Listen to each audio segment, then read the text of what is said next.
పిల్లలు test series అని చెప్పేసి పరుగులేస్తారు. అవును. అవి ఎందుకు పనికిరాని పిచ్చి కాగితాలు. అయ్యో అంత మాట అన్నారేంటి? ఎందుకంటే ఎన్ని టెస్ట్ సిరీస్ రాస్తే వాళ్ళకి అంత ఎక్స్పీరియన్స్ వస్తుందన్న పాయింట్లో మీరు ఎందుకు పనికిరాదన్నారు? ఎందుకు పనికిరాని పిచ్చి కాగితాలు. ఎలా sir? How? Madam, UPSC is not a foolish institution. It's a very matured organisation. The best of the brains are picked up to work in UPSC by the government. నువ్వు ఆ టెస్ట్ సిరీస్ చదువుతున్నావు అని వాడికి తెలుసు. వాడు ఒక copy కొంటాడు.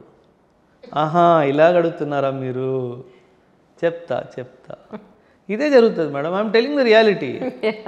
People are there in UPSC with whom I'm in regular touch with. They say we laugh at the market.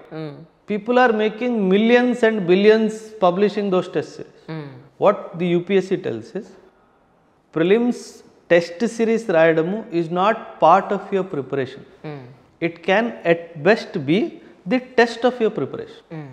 But నువ్వు టెస్ట్ సిరీస్ చదివి పాస్ అయిపోతాను అనుకున్న ఆలోచన NCERTs, standard text books, class notes, news paper, revision, ఈ 5 మీకు success తీసుకొస్తుంది.